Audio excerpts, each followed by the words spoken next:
noite, igreja. Boa noite. Se coloquem de pé em nome de Jesus. Glória a Deus. Hoje é sexta-feira.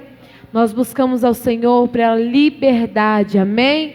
Que o Senhor nos trouxe ali através do teu sangue, ali naquela cruz do Calvário. Amém? Foi para a liberdade que o Senhor, em nome de Jesus. Amém? Então feche os seus olhos. Em nome de Jesus. Pai, essa é a verdade, Jesus. Foi para a liberdade que o Senhor nos libertou, Jesus. É para ser livre em sua presença, Jesus. É para ser livre em ti, Jesus.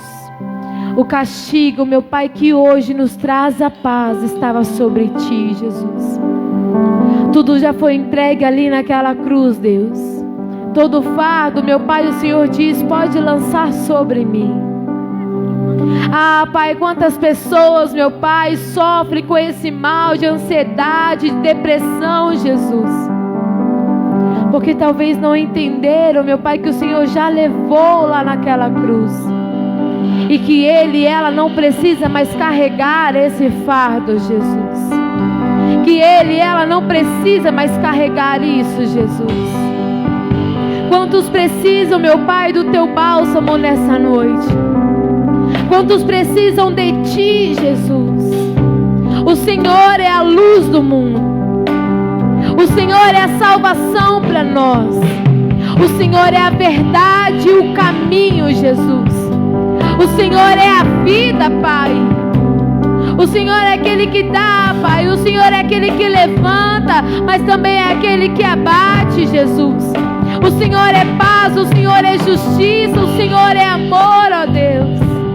E precisamos entender isso, Jesus. Que tudo coopera para o bem daquele que crê em ti. Daquele que te ama, Jesus. Daquele que espera em ti, Deus. Oh, Pai, aqui está a tua igreja nessa noite, buscando de ti. Lançando sobre ti toda a ansiedade. Lançando sobre ti todo o fardo que ela e ele não precisa mais carregar, Deus. Porque o Senhor já carregou lá na cruz do Calvário por nós. Tudo já foi feito na cruz do Calvário. Para a tua glória e para o teu louvor, Jesus. Para o teu louvor nós estamos aqui. Para o teu louvor nós estamos aqui, Jesus. Oh, digno de toda adoração é o Senhor. Digno de todo louvor é o Senhor. Ele é. Então dê o louvor que é devido a Ele nessa noite. Dê o louvor que é devido a Ele, porque Ele é tua salvação. Porque é Ele quem te trouxe nessa noite. Porque é Ele que te sustenta todos os dias. Porque é Ele que vai te dar forças para continuar e caminhar. Ele é poderoso para fazer abundantemente mais daquilo que nós pedimos ou daquilo que nós pensamos. Os seus pensamentos são maiores do que os nossos. Os seus caminhos são melhores que os nossos. E não há ninguém, não há ser nenhum que possa impedi-lo de agir. Não há ser algum que possa impedir. Operando o Senhor, quem impedirá? Operando o Senhor, quem pode impedir? Não há ninguém, não há ninguém. Por isso nos prostramos diante da sua grandeza, Deus. Nos prostramos diante de ti, Jesus. E declaramos digno de glória, digno de toda honra, digno de todo louvor é o Senhor, Jesus. O nosso coração nós entregamos a ti, Jesus. Oh, a ti, Jesus. A ti, Jesus. Aleluia. Declara Ele. Digno de glória e honra. Levantemos nossas mãos para teu nome exalta, digno de glória e honra. Declare isso. Levantemos nossas mãos para pra teu nome exaltar, porque grande és tu, maravilhas fazes tu, não há outro igual a ti, não há outro igual a ti, porque grande és tu, maravilhas fazes tu, não há outro igual a ti, não há outro igual a ti, digno de glória e honra. Declare, levantemos nossas mãos para teu nome exaltar, digno de glória e honra. Levantemos nossas mãos para teu nome exaltar, porque grande és tu, maravilhas fazes tu, não há outro igual a ti, não há outro igual porque grande és tu, maravilhas fazes tu, não há outro igual a ti, não há Jesus, não há outro igual a ti, porque grande és tu, maravilhas fazes tu, não há outro igual a ti, não há outro igual a ti. Isso, aplauda o Senhor Jesus bem forte e declare: digno de glória, digno de honra, digno de glória e honra. Levantemos nossas mãos para teu nome exaltar, digno de glória e honra. Levantemos nossas para teu nome exaltar, porque grande és tu, maravilhas fazes tu, não há outro igual a ti, não há outro igual porque grande és tu, maravilhas fazes tu, não há outro a ti, não há outro igual porque grande és tu, maravilhas fazes tu, não há outro igual a ti, não há outro. Erga sua voz mais forte e declare: porque grande és tu, porque grande és tu, maravilhas fazes tu, não há outro igual a ti, não há Jesus, não há outro igual a ti, porque grande és tu, maravilhas fazes, não há outro igual a ti, não há outro igual a ti, não há. Aleluia, amém, glória a Deus, amém. Como o nosso Deus, existe algum? Não existe outro como Ele, amém? Ele é Deus forte, Deus poderoso, príncipe da paz, e está aqui para trazer uma palavra ao seu coração nessa noite, amém? Feche os seus olhos. Aleluia. Nós cremos nisso, Jesus.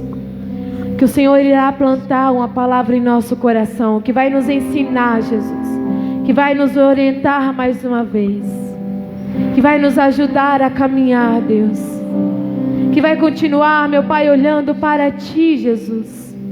Traga ao nosso coração a Sua palavra. Traga em nosso coração a Tua palavra, Jesus, que frutifique, que floresça para a Sua glória, que floresça para o Seu louvor, Jesus.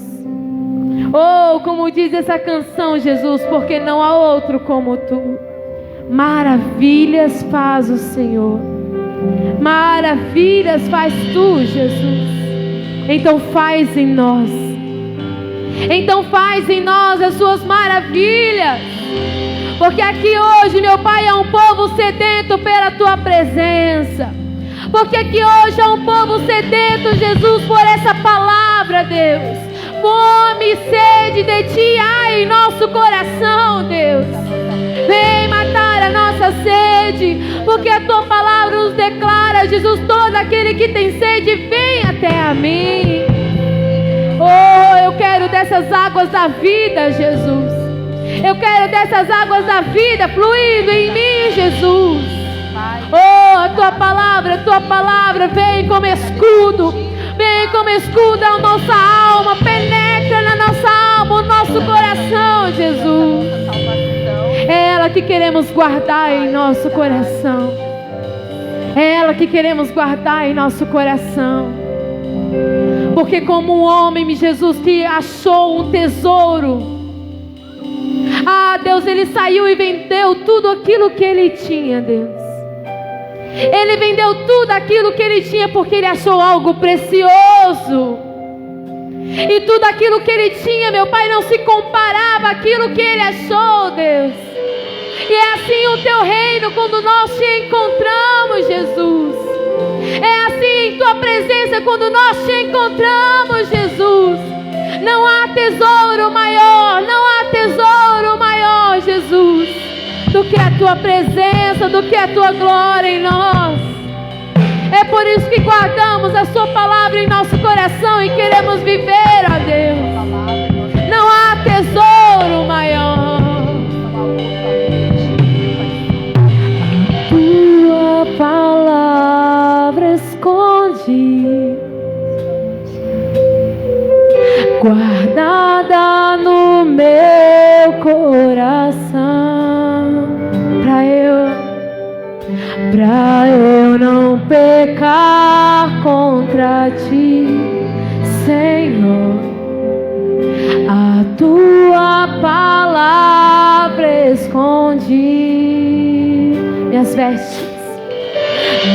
vestes no sangue lavei,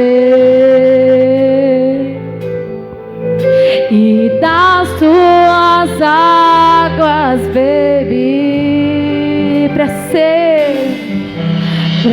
ser uma oferta agradável a Ti. Minha vida Te consagrei, meus dons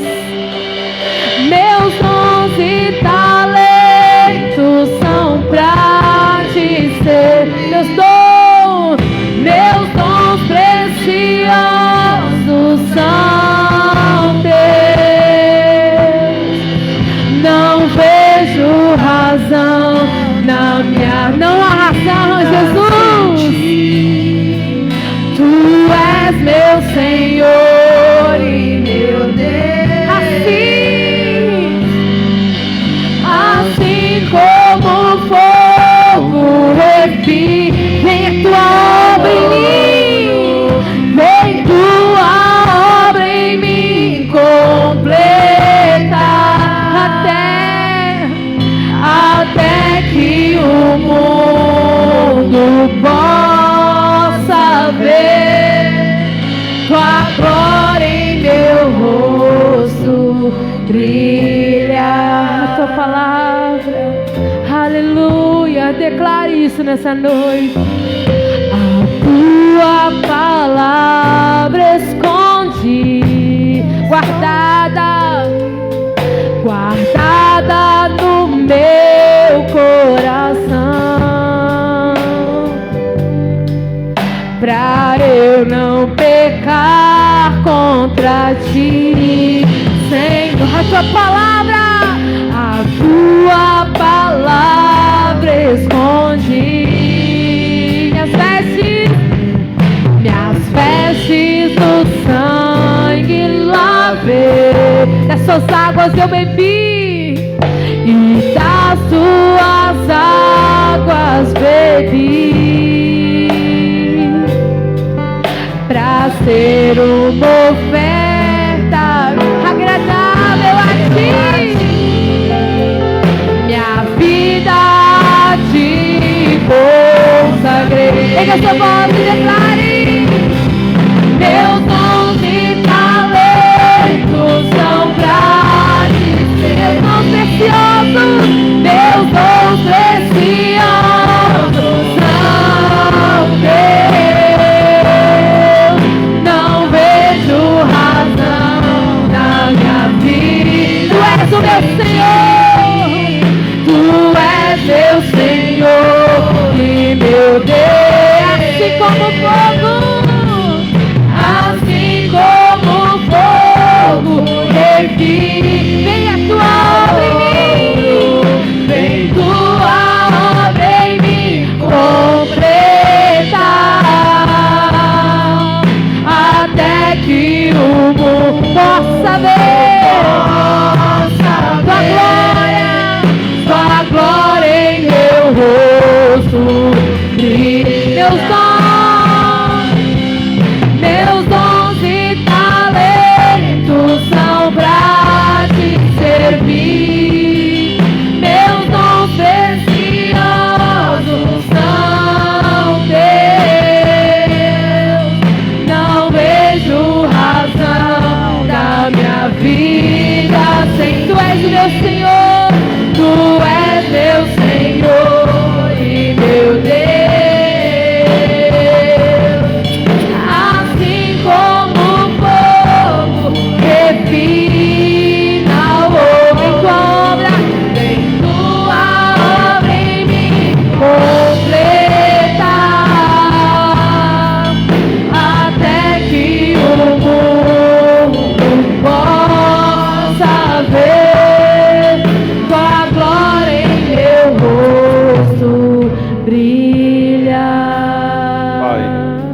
Nós precisamos, ó Deus, segundo a tua palavra, vamos crescer, vamos ter mais da sua parte, conforme assim o Senhor tem nos mandado, conforme assim o Senhor tem nos falado, e aquilo pelo qual o Senhor vai nos mostrar sempre, aquilo no qual o Senhor fez na cruz do Calvário.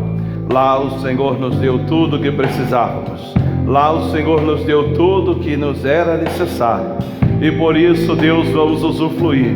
Por isso vamos, ó Deus, glorificar, exaltar o teu nome, dar ao Senhor o louvor que lhe é devido, praticando aquilo pelo qual o Senhor quer que nós venhamos praticar. É o que nós pedimos, ó Pai, e é o que assim desejamos, conforme a sua palavra, conforme o seu querer, em nome de Jesus. E digam graças a Deus. Dê para ele uma linda e forte salva de palmas. Muito bem, pode sentar em nome do Senhor Jesus. Graças a Deus. Boa noite a todos. Pois bem, hoje, sexta-feira, mais um dia, estamos aqui reunidos na presença do Senhor, sempre dando a Ele a oportunidade de fazer aquilo pelo qual Ele prometeu em sua palavra, aquilo pelo qual Ele, Deus, disse que faria, e Ele não falha. Ele é Deus absoluto, Ele é Deus em todos os tempos, em todos os termos, e é por isso que nós precisamos então compreender esse Deus. Se nós não entendermos essa regra, a gente acaba perdendo as batalhas. Você trouxe a sua Bíblia, livro de Judas capítulo único. Judas é lá vizinho do livro de Apocalipse, vizinho de Apocalipse, lado esquerdo, tem a carta de Judas. Esse Judas aqui não é o Iscariotes, não. Esse Judas é o Judas, irmão de Jesus, segundo Maria, por parte de Maria, no caso, né? Por parte de mãe. E assim, então, ele também tornou-se um apóstolo, e ele, então, escreve esta verdade, no qual nós precisamos entender. É uma palavra que sempre temos que ter no nosso coração, levando em consideração a maneira pelo qual as coisas acontecem, como o diabo consegue dar, vamos dizer assim, dar chapéu em muita gente, se ela esquecer disso aqui. Então diz aqui em Lucas, em Judas capítulo 1, único capítulo, versículo 3, ele diz assim: amados, procurando eu escrever-vos com toda diligência acerca da comum salvação, tive por necessidade escrever-vos e exortar-vos a batalhar pela fé que uma vez foi dada aos santos. Eu vou começar de trás para frente para você compreender melhor. A fé, ela foi dada a todos os tipos de pessoas a quem Jesus chamou de filho, a quem ele trouxe para a casa dele e fez dele filho de Deus. Então ele deu esse atributo, ele deu a fé. A fé é a certeza das coisas que se espera e a prova daquilo que não se vê. Mas o diabo sabe desse detalhe do último parte do versículo, que é onde acaba trazendo problema por parte da pessoa. É por onde ele consegue vencer algumas pessoas ainda nos dias de hoje. Repare que diz no final do versículo: a batalhar pela fé que uma vez foi dada aos santos. O que é santo? A palavra santo nas escrituras e no original, ela quer dizer separado. Então nós, Jesus, quando venceu a cruz lá, quando ele deu a vida dele em favor de nós, quando ele nos deu toda a vitória do inferno, do pecado, de tudo aquilo que era de ruim, de todo o desvio moral que nós possamos ter passado ou vivermos, ele então nos trouxe a vitória. Ele nos trouxe a vitória sobre todas estas coisas. Ele nos separou, nós fomos separados destas coisas. Então podemos ser considerados santos, não na origem de que muitos acham aí fora, né, que santo é uma pessoa assim até fora do padrão, só falta brilhar no escuro, falta flutuar, ter uma voz diferenciada. Não, santo é separado. Uma pessoa santa é uma pessoa separada, que seja inclusive até uma situação natural. Você pega lá uma coisa que você tenha, seja lá do que for, e você pega ali um objeto que você acha que tem mais valor ou que gosta mais, e você separa aquele objeto. Aquele ali você usa só para algumas coisas ou alguns momentos especiais. Então a palavra santo aqui quer dizer ter sido santificado por Jesus. Diz a Bíblia em Romanos e também no livro de Hebreus que ele foi, em Romanos diz que ele é justo e justificador de todos, e no livro de Hebreus diz que ele foi aquele que nos santificou. Então aceitar Jesus é você colocar a sua fé nele de tal maneira que os pecados que nós praticávamos, o que nós achávamos certo, apesar de ser errado, ele é atraído por Jesus quando você o aceita. E, consequentemente, aquilo de bom que há em Jesus, a santidade que há em Jesus, aquilo é passado para você. É literalmente uma troca, uma substituição. Ele levou os nossos desvios, ele levou as nossas rebeldias, transgressões, pecados, iniquidades, e nos deu a característica dele, que é um homem santo que veio à terra para agradar a Deus, e apesar de ter vivido nessa terra, não cometeu pecado algum. E é importante você não perder esta visão. Por quê? Porque a Bíblia diz que Satanás, ele é acusador dos filhos de Deus. Veja que não diz lá que ele é condenador. Ele não pode condenar ninguém, nem o próprio Deus condena. Nós estamos no tempo da misericórdia, no tempo da salvação, e Jesus não condena ninguém. O dia que pegaram aquela mulher adúltera, que foi pega em flagrante de adultério, a Bíblia deixa claro que eles então levaram até os pés de Jesus. A lei de Moisés dizia que realmente quem fosse pego em flagrante delito de adultério adultério, ela tinha que ser apedrejada. Mas, no entanto, quando Jesus então foi pego naquela situação, a intenção deles era ter o que acusar Jesus, e Jesus então, na sabedoria do Espírito, Deus deu a ele a graça ali, e ele saiu, como diz, saiu majestosamente daquela situação. Mas aí, no final de tudo, quando os acusadores da mulher foram embora e ficou só ela e Jesus fez uma pergunta a ela. Ele disse: mulher, aonde estão os teus acusadores? E aí ela disse, e ele perguntou: ninguém te condena? Ela levantou a cabeça e disse: Senhor, ninguém me condena. E ele virou para ela e disse: nem eu também não posso te condenar. Eu vim para salvar. Eu sou o Cordeiro Santo que veio tirar o pecado do mundo. Eu sou aquele que veio libertar os cativos e oprimidos. Eu vim para dar liberdade. Eu vim para salvar. Eu vim para perdoar. Então não posso condenar você também. Mas eu vou te dar um conselho: vá e não peques mais. Não continue nessa vida errada. A partir de agora, assuma uma posição digna, uma posição santa. Sinta-se separada dessa tentação chamada adultério, e não mais peque nesta área. Não mais seja uma pessoa presa a este mal. Então ali Jesus deixa claro a razão pelo qual ele veio. Ele veio para perdoar. Ele veio para gerar paz. Aquela mulher certamente estava condenada, perturbada, chateada por aquela situação, oprimida, cheia ali de situação, já esperando a primeira pedrada, um momento terrível e angustiante que ela passou, e Jesus então a libertou dos seus algozes e também libertou dele mesmo, no sentido de o próprio Deus, ou o próprio Cristo ali, não a condenou. Assim é nos dias de hoje.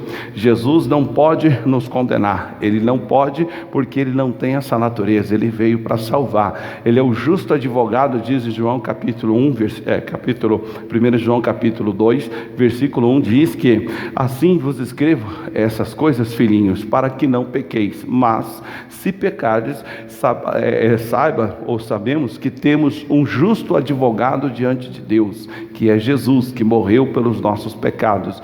Então, como alguém já disse, quando alguém comete um erro e ele acredita que aquele erro que ele cometeu, Jesus já respondeu por ele, já pagou por ele, isso não é uma atitude de safadeza, como alguém já disse. Aí o cara fica safado, já sabe que está perdoado. Não, não é isso.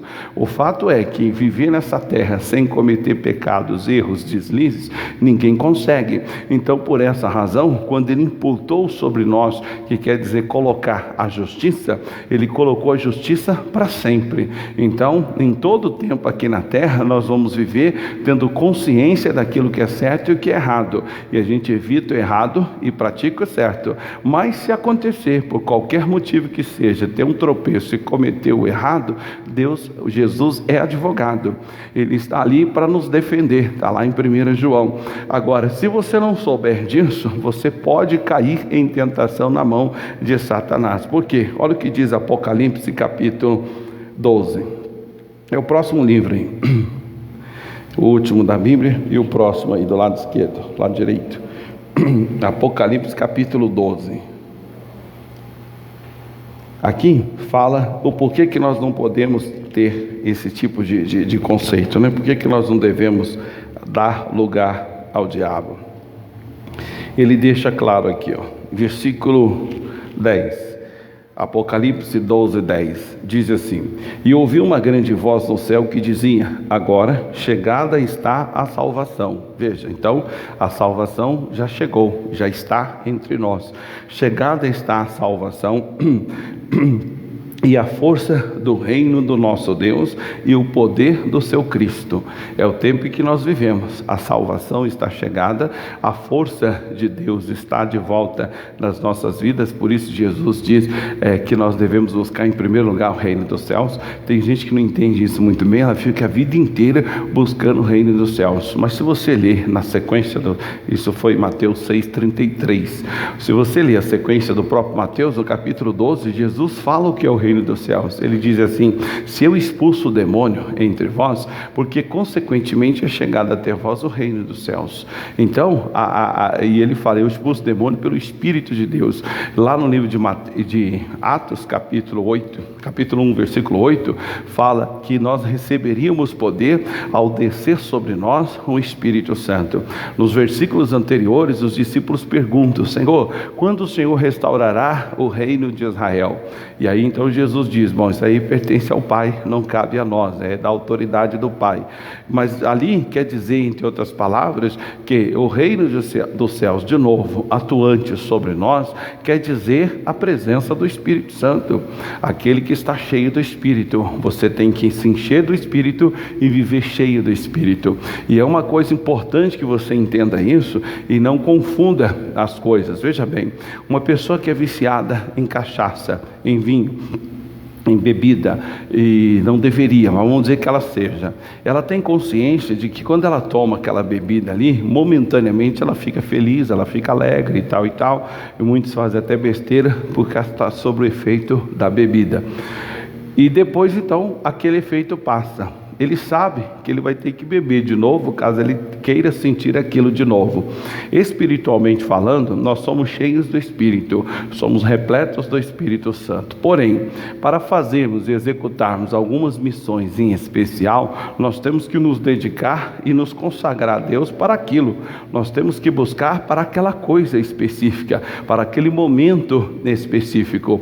Passou aquilo ali, acabou. Nós temos então que nos considerar vazios novamente em relação àquela situação e buscar de novo, caso a gente queira ter aquela sensação de novo. Então, a força, o reino, o poder de Cristo nos foi dado, mas não é uma coisa que você pode fazer assim, deixa para lá e não queira mais fazer. Você tem que interpretar a Bíblia pensando nos mínimos detalhes.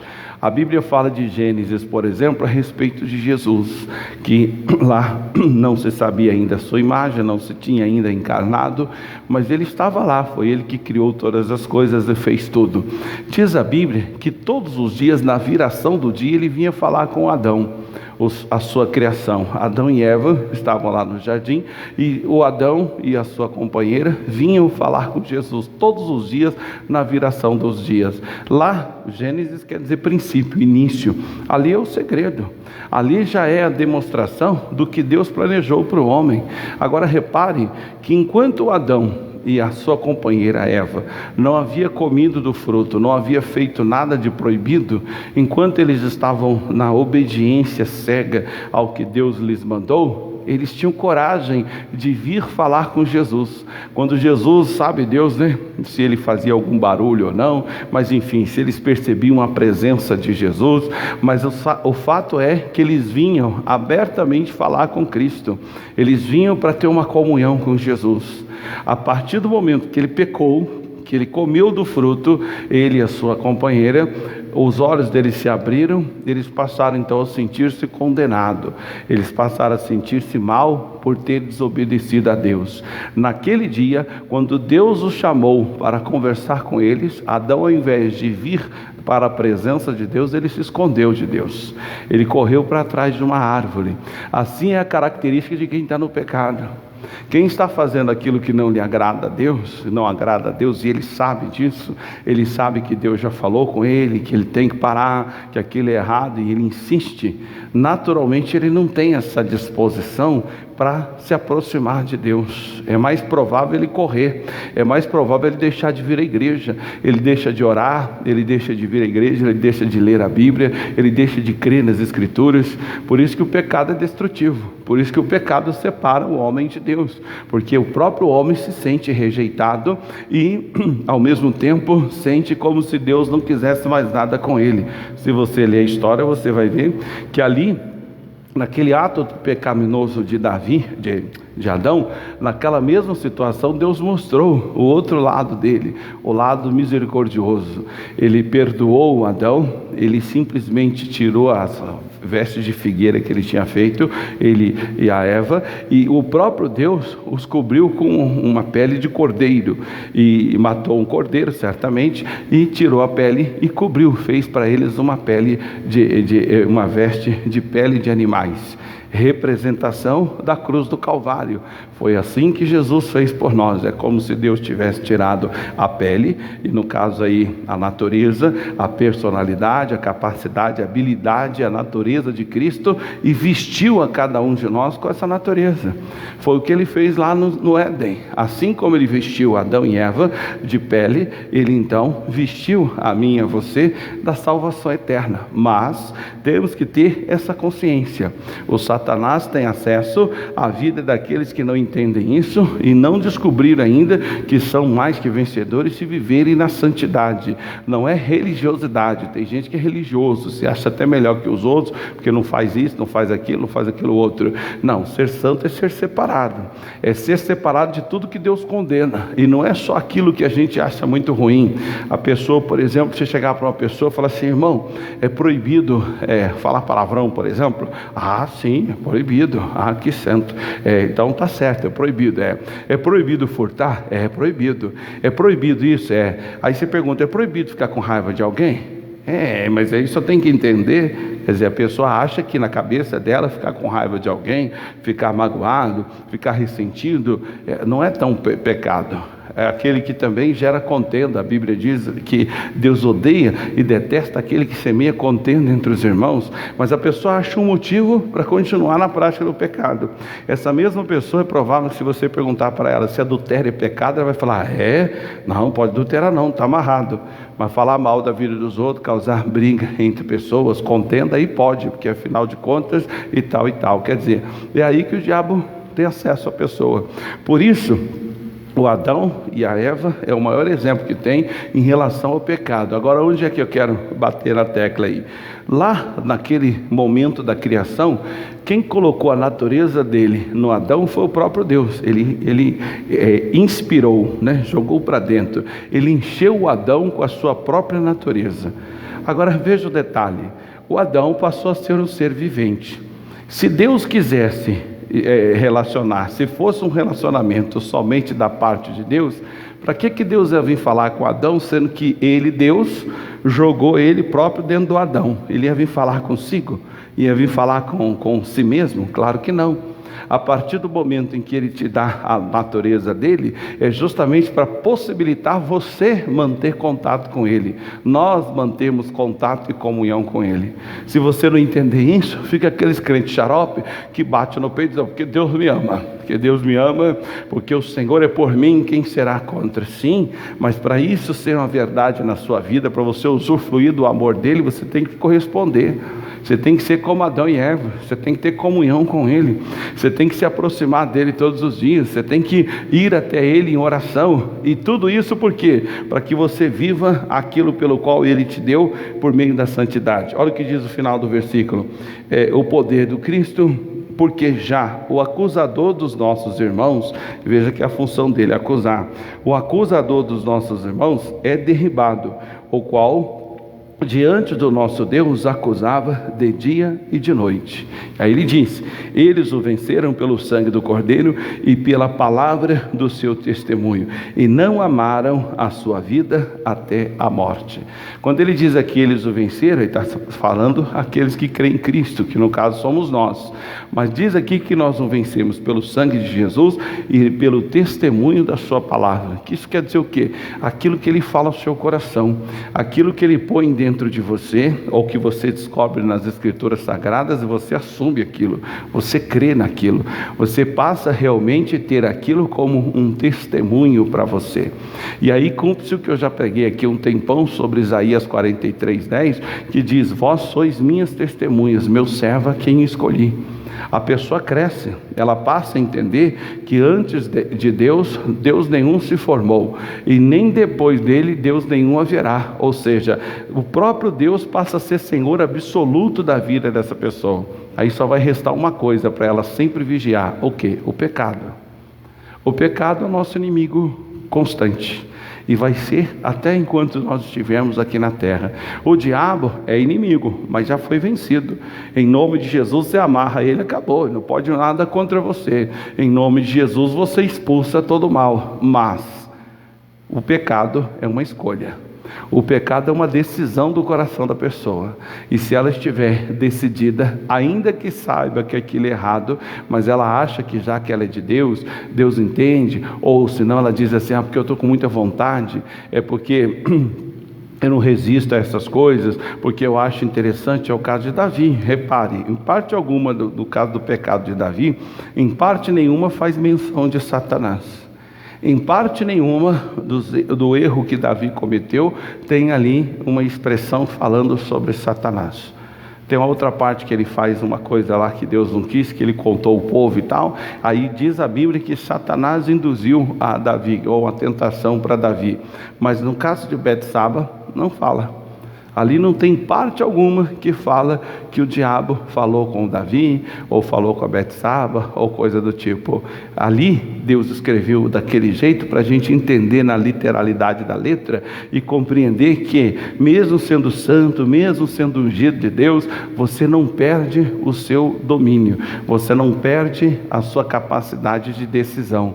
E é por isso que agrada a Deus. É aquela pessoa que lê a Bíblia, conhece o que é certo e conhece também o que é errado, e ela, por vontade própria, ela nega-se aquilo que é errado, e ao mesmo tempo ela se obriga a fazer o que é certo. É por isso que parece que muitas das vezes a pessoa vive num momento que parece que Deus não deu vitória coisa nenhuma, quando na verdade somos mais que vencedores. Volta lá para Judas.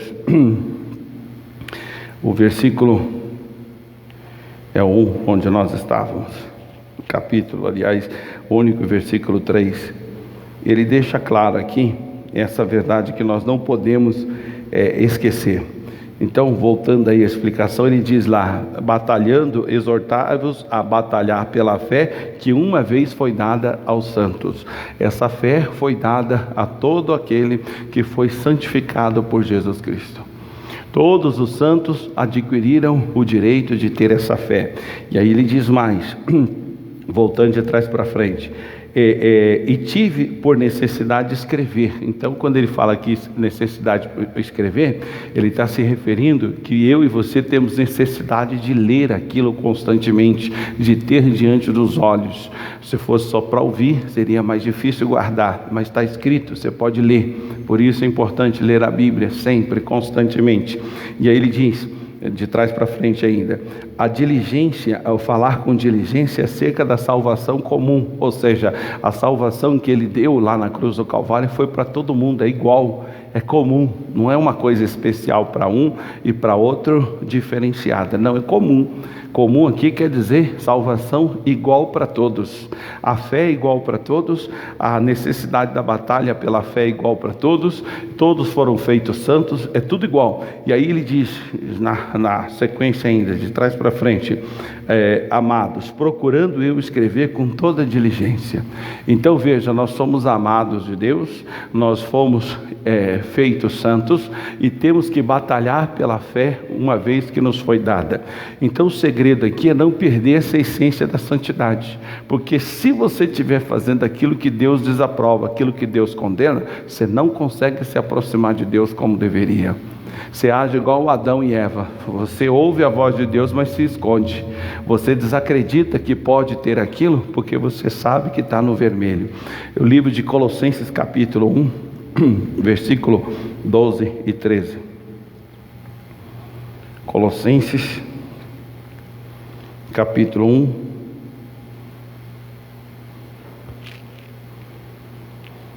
versículo 12 e 13, diz assim o 12: dando graças ao Pai que nos fez idôneo para participar da herança dos santos na luz. Então o Pai nos fez idôneos, nós somos idôneos. Idoneidade quer dizer capacidade. Eu devo dar graças a Deus que Deus me fez capaz de participar dessa salvação comum, essa salvação que é para todo mundo. Eu não tenho que ficar olhando o Joãozinho que passa a vida inteira sem deixar um vacilo, sem cometer um erro, e aí eu passo até a achar que Deus ama mais o Joãozinho do que eu, porque eu faço tanta porcaria, o Joãozinho faz tudo certinho. A diferença entre eu e o Joãozinho é uma só: ele entendeu de que ele não é obrigado, não precisa mais praticar o pecado, ele não é obrigado mais porque ele foi santificado, e ele batalha pela fé. A batalha que ele tem é com a certeza daquilo que se espera e a prova daquilo que não se vê, e ele então não pratica o que é errado. Simples assim. E já o outro, seja ele qual for, ele simplesmente acha que não é capaz. Ele acha que vem aquele pensamento, que seja um pensamento imundo, imoral, seja ele qual for, a pessoa se entrega. E aí alguém diz: mas por que você praticou? Ah, mas quem é de Deus não podia ter esse tipo de pensamento. Mas é aí que o diabo trabalha. Eu não sei, tem gente que é tão assim, surreal em relação à questão da fé, que ele acha que o diabo trabalha como pessoa. Porque a tentação, diz o apóstolo Paulo, que outrora, antes de conhecer Jesus, nós éramos servos do diabo por duas maneiras. E ele declara as duas. Nós vivíamos satisfazendo a vontade do Satanás pela vontade da carne e dos pensamentos. É a mesma coisa, não mudou. As tentações do diabo é do mesmo jeito. Aonde? Nos pensamentos e na carne. Carne quer dizer natureza humana, e o pensamento é a nossa capacidade de raciocínio, aqueles pensamentos que surgem na pessoa. É simples assim. O fato de você receber no seu pensamento um pensamento ruim, um pensamento mau, um pensamento de sujeira, de imoralidade, não tem problema nenhum. O problema está em você não saber que você é santo, que você não faz mais aquilo, não precisa mais, você não é obrigado mais a fazer aquilo, e você simplesmente cai de boca. Fulano, não, mas poxa, porque eu estava carente, porque eu estava chateado, porque estava isso, aquilo, outro. Seu pecado se deu aí. O fato de você ter sentido vontade e ao mesmo tempo ter vindo o pensamento, não fez de você um pecador. O pecado só se concretizou quando você praticou, e o diabo sabe disso. Por isso ele diz aqui, dando graças ao Pai que nos fez idôneos para participar da herança nos santos na luz. Que luz é essa? Jesus é a luz dos homens, diz lá em João 8,12.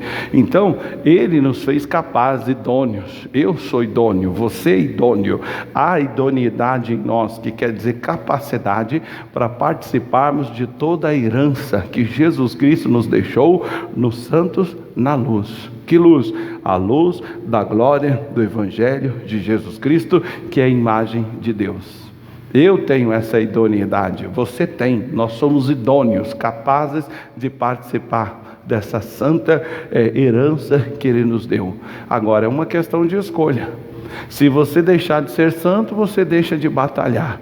Aí você não batalha, a salvação não acontece na sua vida, e você vai achar que é Deus que escolheu você para sofrer, para passar por aquela dificuldade. Então por isso ele diz, versículo 13, ele diz o porquê. Ele nos tirou da potestade das trevas e nos transportou para o reino do Filho do seu amor. Então veja, ele tirou a mim e a você debaixo da potestade. Potestade quer dizer alguém que exerce domínio, pode ser uma autoridade, pode ser um rei, qualquer coisa assim. Potestade quer dizer alguém revestido de poder. Ele nos tirou debaixo da potestade das trevas. O diabo não tem mais domínio sobre mim, ele não tem mais domínio sobre você, ele não tem mais domínio sobre nenhum cristão na face da terra. Então é isso que você tem que se preocupar. Quando você peca, peca por vontade, peca por ignorância, peca por estar fraco, não ora, não lê a Bíblia, não leva a sério a sua vida espiritual. Não é o diabo não. Ele não pode mais ser senhor da sua vida, ele não é mais senhor da minha vida e nem da vida de nenhum cristão da face da terra, seja ele pastor, seja o líder da igreja, seja o santo, aliás o líder, seja lá o fundador da igreja, seja um irmãozinho que começou ontem no evangelho. O diabo sabe disso. Ele não tem mais domínio sobre a vida de nenhum chamado cristão, porque quando a pessoa aceita Jesus, ela é transportada, tirada. Deus tira ela do domínio das trevas e traz essa pessoa para o domínio da luz. Agora quem domina é a luz. E ele ainda diz mais, no versículo 13, ele nos transportou da potestade das trevas, nos transportou para o reino do Filho do seu amor.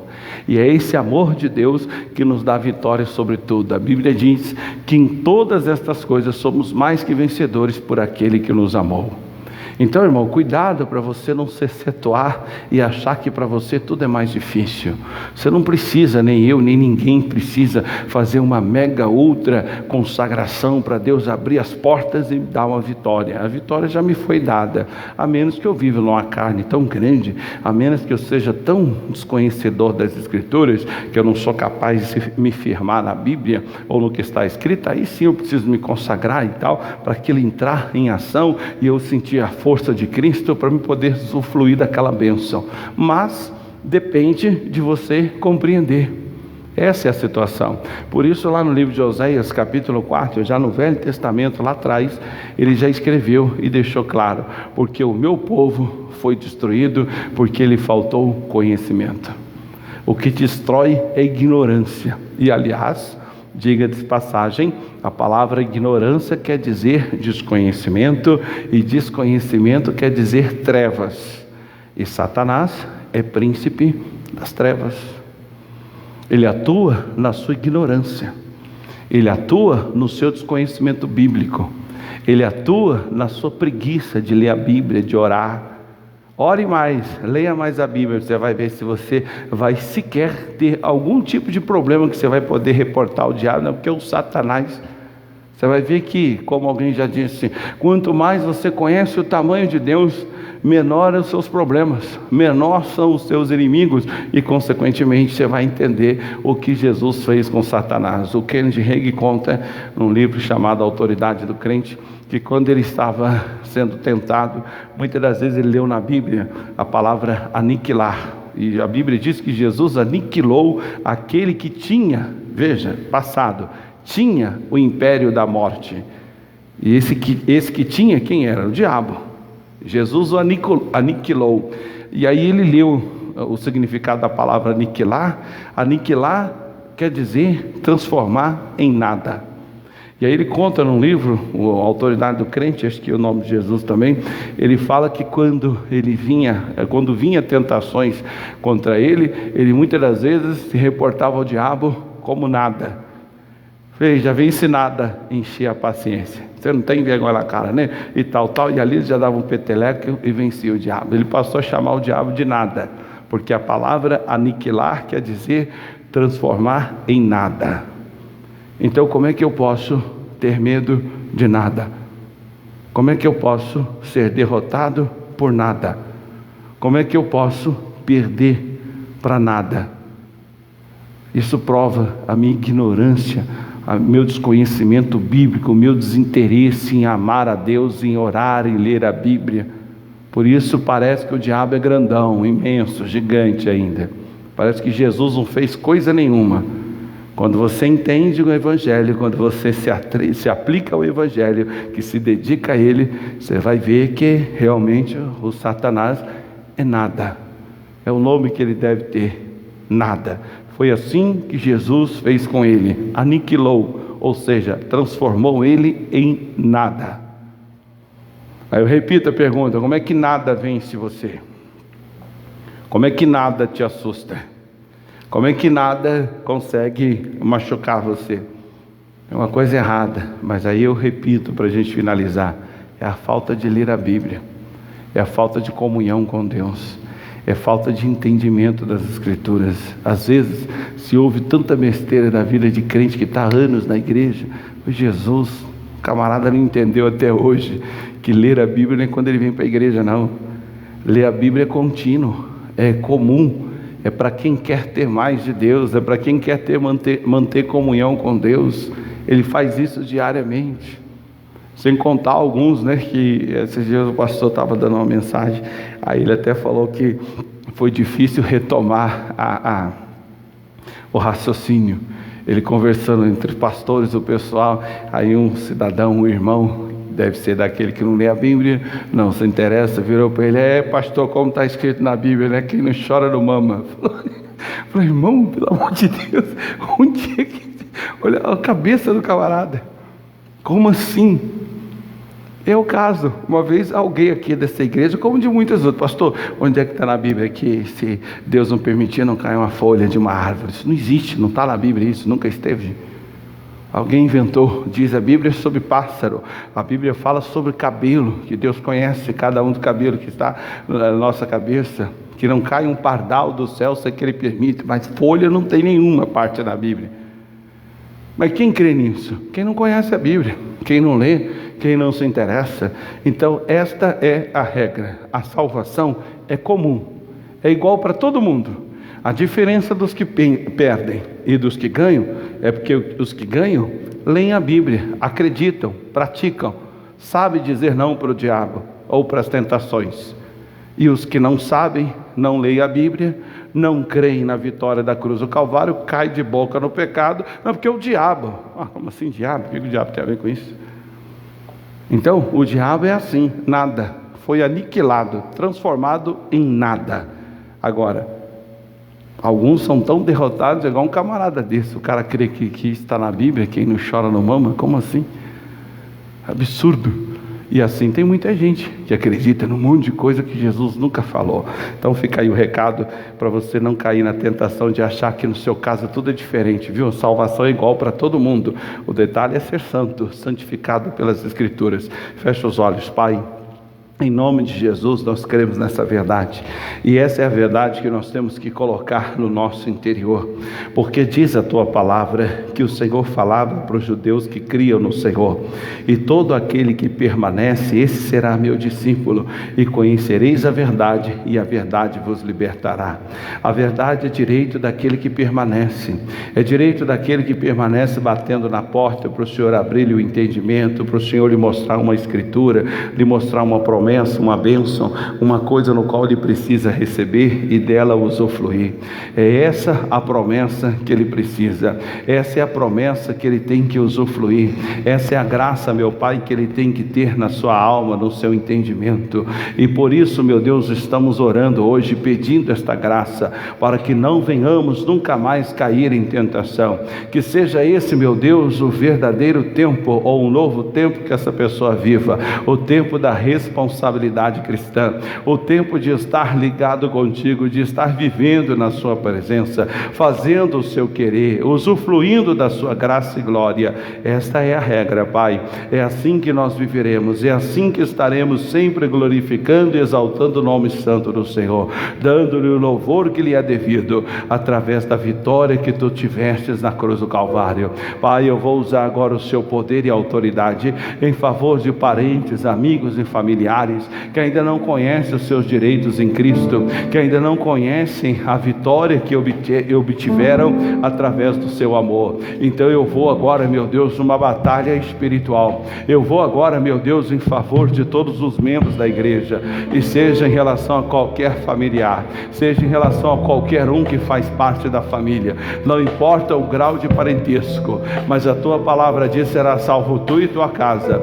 E diz lá no livro de Jó que até aquele que é culpado será salvo pela inocência das nossas mãos, pela pureza das nossas mãos. Então eu creio nisso, Pai. Eu estou usando o seu poder e a sua autoridade, e com o teu poder eu vou sobre a casa de cada membro, eu vou sobre a casa de cada homem, de cada mulher, de cada pessoa, seja ele obreiro, seja ele mais novo ou mais antigo no Evangelho, que ele entenda essa verdade, que o Senhor não veio e não pode nos condenar. O que condena é o pecado, é a rebeldia, é a desobediência às Escrituras Sagradas, é a ignorância, o desconhecimento das Escrituras, aquele que não sabe quais são os seus direitos em Cristo, aquele que não quer ter responsabilidade em viver pela fé. Então, Pai, nós erguemos a nossa voz agora contra toda a força do mal.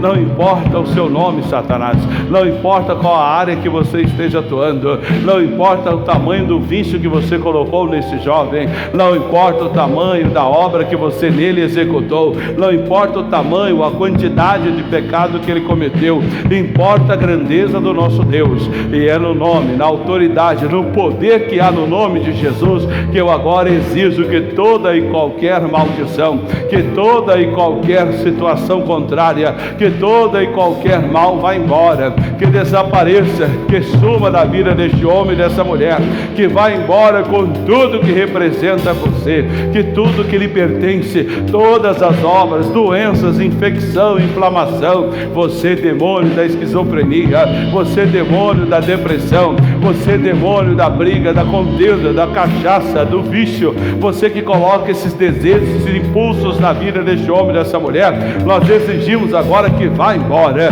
que desapareça completamente e vá embora em nome de Jesus. Pai, que a sua graça esteja sobre cada um, pois está escrito: pela graça sois salvos mediante a fé. Isso é dom de Deus, não vem de vós, é dom de Deus, mas é esse dom que vamos viver, a habilidade do Senhor e o dom da sua justiça, em nome de Jesus. E digam graças a Deus. Dê para ele uma linda e forte salva de palmas. Pois bem, irmão, e assim nós vamos ter que viver essa situação. Eu tenho orado a Deus, pedido para que não seja só na camiseta e nem no tema ali, novo tempo, e continua tudo do mesmo jeito, inclusive na vida espiritual, que é a parte que eu tenho mais me apegado a Deus em relação à oração. Para você de casa, fica aí o recado. Continuamos a nossa caminhada, hoje dia 5, de novembro, estamos caminhando aí para o final do mês e precisamos continuar na nossa fidelidade. Está aqui o envelope de dízimo na minha mão, e se você é um fiel dizimista, continue fiel, continue sendo aquele a quem Deus escolheu como instrumento para manter a obra dele. Deus vai te recompensar e te abençoar, apenas seja você fiel. Aqui atrás desse mesmo envelope tem as contas da igreja, você pode fazer uma transferência,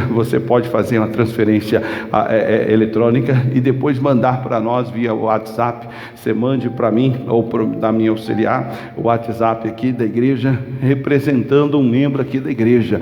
Você que é membro da igreja aqui da Joaniza, está ajudando a manter as portas desta igreja abertas, e Deus vai abençoar. Hoje, sexta-feira, domingo, dia 7, tem então um grande encontro de adoração e louvor a Deus, e você então tem que ficar firme, crendo naquilo do qual Deus nos tem dado graça. É um novo vinho, é um novo tempo. Eu tenho lutado por isso, eu tenho falado com Deus, já faz uma semana, por assim dizer, que passou aí a grande comemoração, mas eu estou ainda no mesmo ritmo quase, seja de oração ou outras coisas mais, está quase que do mesmo ritmo, porque eu ainda sei que muitas coisas ainda têm que acontecer. Então fica aí o recado. No domingo estaremos de volta. Vou fazer um estudo esse mês, do mês de novembro, vou fazer um estudo que tem como objetivo a abundância da graça e o dom da justiça. São duas características, se você não tiver, você não reina na vida. A abundância da graça, o que é isso? Nós vamos falar sobre isso. E o dom da justiça. Vou explicar isso o mês inteiro, a partir do dia 7 até o final do mês. Vai ser uma grande glória. Deus vai abençoar você. Então você de casa, fique na paz. Deus te abençoe rica e abundantemente em nome de Jesus.